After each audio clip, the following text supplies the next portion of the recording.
뿌리부터 우린 뿌리가 뿌리기 스킨 뿌리까지 뿌리부터 우린 뿌리가 뿌리기 스킨 뿌리까지 뿌리부터 우린 뿌리가 뿌리기 스킨 뿌리까지 뿌리부터 가을날개 우리부터 닥치면 진가 거기 너 거지 나 최고 내려왔어 네 처음처럼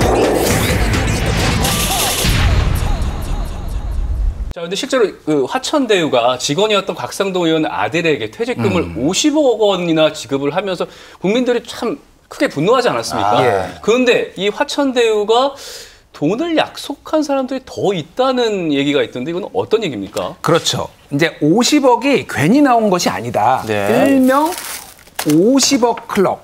이 이제 어제 언론 보도로 나왔어요. 네네. 그러니까 화천대유가 이제 이 수익을 얻는데 결정적인 기여를 한 사람들한테 화천대유가 약속을 했습니다. 약속을 했다는 언론 보도에 화천대유 관계자를 통해서 여기에 네. 이제 뭐 이를테면은 법조계 인사 일단 곽상도 의원이 여기에 들어가 있고요. 예. 관계자의 증언에 따르면은 그리고 그 외에 이제 박영수 전 특검 그리고 예. 권순일 전 대법관 그리고 뭐 법조계 인사, 언론계 고위직 인사 이런 사람들이 다 50억씩 받기로 했다. 이건 확인이 된 건 아닙니다. 네. 이런 이제 증언이 나왔다라는 거예요. 네. 그러니까 여기에서 지금 돈이 쫙 올라와서 누군가 과실을 따먹고 있다. 돈이 과연 이게 뭐 대가 없이 이게 왔겠냐? 왜 화천대유 왜 이들한테 이렇게 돈을 뿌린 걸까요? 이유가 뭘까요? 그러니까 여기 멤버들을 보시면은 이를테면은 정치권, 네. 뭐 검찰, 법원 뭐 이렇게 다 있잖아요. 언론계까지 다 있잖아요. 그러니까 이게 사업이 무사히 진행될 수 있도록 각계 적당하게 이제 무마를 할 수 있는 위치에 있는 고위직한테 이제 돈을 줬다. 한마디로 로비 자금이었다라고 보는 게 이제 합리적인 것 같아요. 다만 이게 지금 어느 쪽으로 많이 갔냐라고 하면은 국민의힘 쪽으로 더 많이 갔을 가능성이 높다라는 왜 거예요. 그렇죠, 그거는? 왜 그러냐면은 당시에 이제 성남시가 있었잖아요. 네. 이제 근데 2015년을 얘기하는 겁니다. 사업이 될 때. 근데 정권은 박근혜 정권. 2015년 당시. 예, 2015년 당시. 네. 그리고 남경필 지사. 그래서 경기도도 남경필 지사. 그래서 그렇다라고 하면은 이거가 문제 제기를 할 수가 있네요. 성남시에서 이런 게 있는데 위에서 감사 한번 해보자. 이거 문제 있는 거 아니야? 그러면은 문제가 될 수가 있으니까 정권 뭐 고위 관계자. 예를 들면은 곽상도 의원 같은 경우에는 예전에 청와대 민정수석을 했어요. 예. 그러니까 정권의 고위 관계자. 그리고 원유철 의원이 또 고문을 했거든요. 원유철 전 의원이 경기도 정무부지사, 경기도 고위 관계자. 그 당시에. 당시에. 그러니까 이런 식으로 대부분 국민의힘 쪽에 좀 더 많이 간 것 아니냐 이제 네. 그렇게 볼 수가 있는 거죠. 아직까지 이제 그렇다는 말씀입니다. 그렇죠. 네. 우리 정치적 중립으로 유명한 변호사님. 결국은 이제 이런 일이 터지면 이 정쟁화되면서 이 본질이 다 덮이는 경우가 많더라고요. 맞습니다. 근데 지금 어찌됐든 현재까지로는 국민의힘 인사들이 좀 많이 거론이 되고 있는데 이걸 국민의힘 게이트다. 이렇게 정리를 해도 되는 겁니까?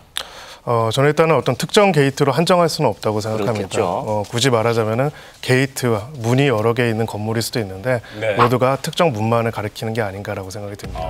기본적으로 좀 방향성이 두 가지 방향이 있다고 생각합니다. 네. 하나는 이 수익을 만들어내는 거. 우리가 궁금한 거는 50억을 저렇게 뿌릴 정도면은 도대체 이 돈들이 다 어디서 왔을까 궁금하지 않습니까? 네. 기본적으로 그거는 개발 자체에서 있습니다.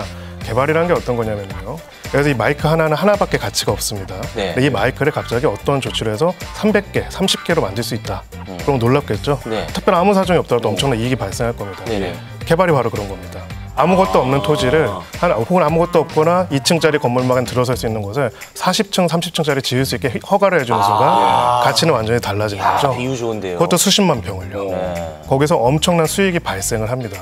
그럼 그 수익을 누가 가져갈 것이고 누가 귀속할 것인지에 관한 부분들을 설계하는 과정에 있어서 일종의 이 주변에 뿌리가 될 수 있는 비리가 있을 수가 있고요. 네. 이 부분에서 발생한 이익들이 있다면은 이거와 관련돼서 아까 우리 대표님께서 잘 말씀하셨듯이 지적을 하거나 문제 제기를 하거나 뭔가 태클을 걸 수 있는 세력들을 막을 수 있는 덮는 작업들도 필요합니다. 횡적으로 종적으로 비리가 연관되어 있을 수가 있는 것이죠. 그래서 저는 이거와 관련해서 이것이 만약 비리라고 한다면은 네. 사업의 선정과 높은 수익이 발생하고 그것이 주도한 세력이 또 이것을 밝혀지지 않기 위해서 하나를 덮고 또 하나를 덮고 하는 여러 층위들이 있을 것이라고 생각을 합니다.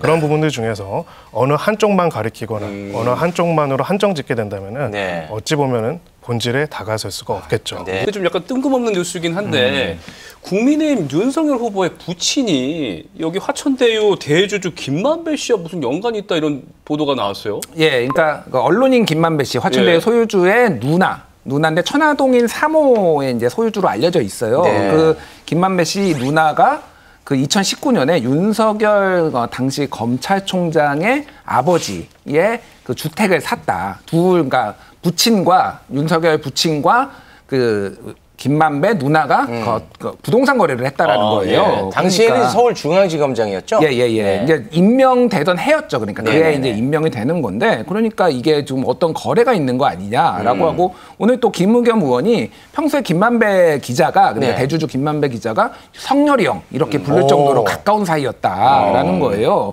근데 이제 윤석열 후보 측에서는 네. 이제 처음 알았다. 그 사람이 김만배 누나인 거는. 그러니까 왜냐면 부친이 한 거니까 본인이 한 게 아니니까. 그래서 뭐 의혹 있으면 수사해라. 이렇게 지금 나온 상황입니다. 네.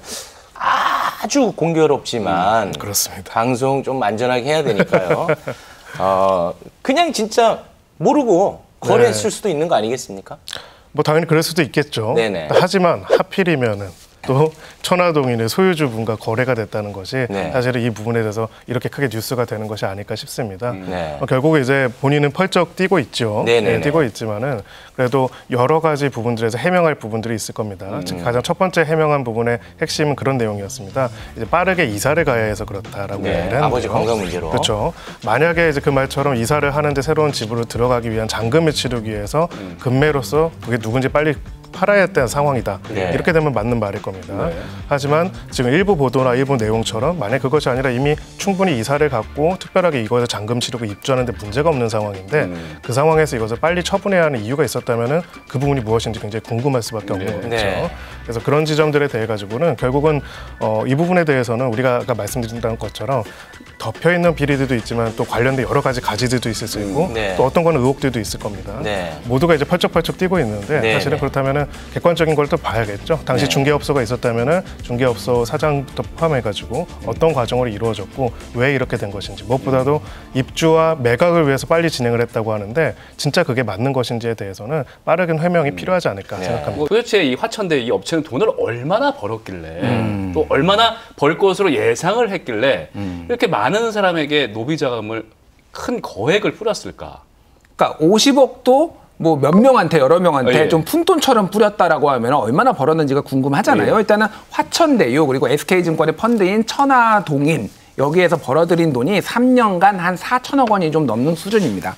그래서 이제 이게 몸통인 거죠. 그러니까 천화동인 1호에서 7호 그리고 화천대유가 여기에서 이제 돈이 다 나온 건데 이게 네. 3년간 배당 받은 게 한 4천억 원 정도 된다라는 거예요. 근데 지분율이 전체 7%밖에 안 됩니다.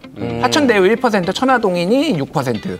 근데 전체 배당의 68%를 가져간 거예요. 네. 너무 많이 가져갔죠. 경기도시개발공사 같은 경우에는 전체 50% 뭐 가지고 있지만 가져간 거는 1,822억 정도밖에 안 된다라는 거예요. 네. 그러니까 이거는 특히 이제 뭐 천화동인 같은 경우에는 예를 들면은 김만배 씨 부인 같은 경우에 2호의 소유주인데 872만 원 투자해서 100억 원을 배당을 받고 뭐 이런 식이에요. 그러니까 그리고 이들이 대부분 지금 뭐 언론 보도로 나왔는데 대장동 패밀리가 빌딩주 됐다. 그래서 강남이나 부산에 지금 뭐 몇백억짜리 빌딩을 다 샀다. 이런 보도까지 나온 거니까 네. 한번 대박이 난 거죠. 우리가 이제 사실 이런 것들을 평소에 몰라서 네. 놀라는 건지 네. 아니면 진짜 좀 뭔가 이상한 건지 네. 그거를 좀 짚어주세요.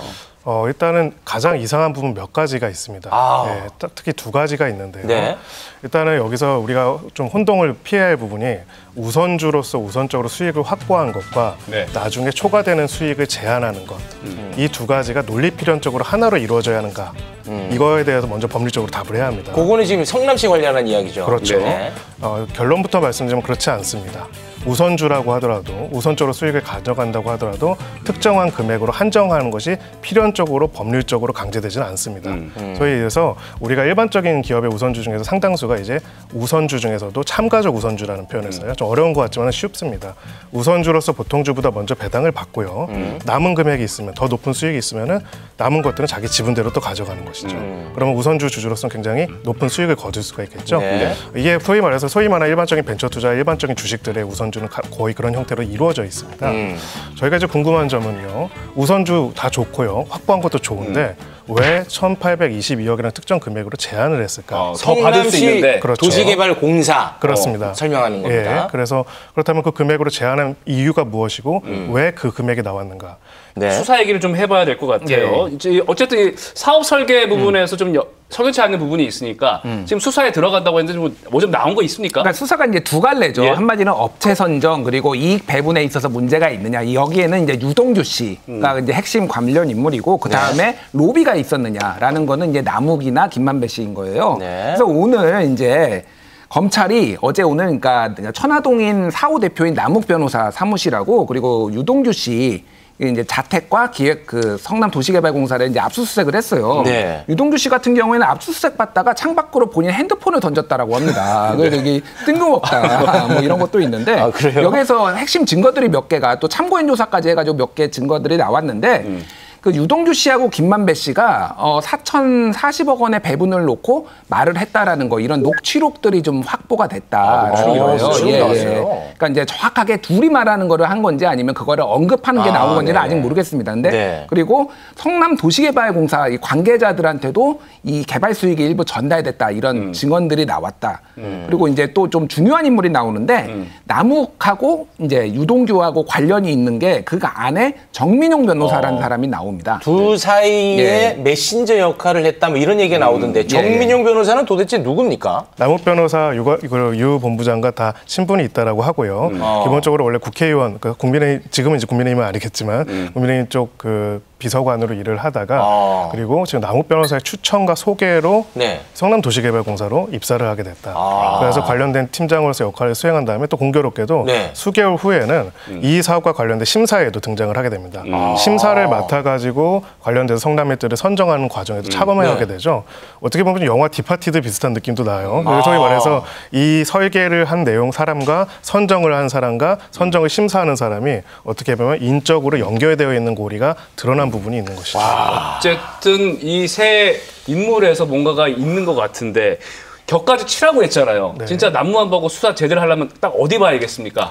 일단 가장 첫 번째는 설계와 그다음에 선정과 수익 이 세 가지가 어떻게 한 띠로 연결되는지를 볼 필요가 있을 겁니다. 네. 결국은 두 가지 흐름을 봐야 하는데요. 돈의 흐름과 사람의 흐름을 봐야 한다고 생각을 합니다. 결국 수익이 어디로 가가지고 어떻게 기속됐는지랑요. 그다음에 이 설계 과정에 있어가지고 선정과 수익을 한 사람들이 어떻게 서로 개인적으로 연결되어 있는지 저런 부분입니다. 알겠습니다. Stay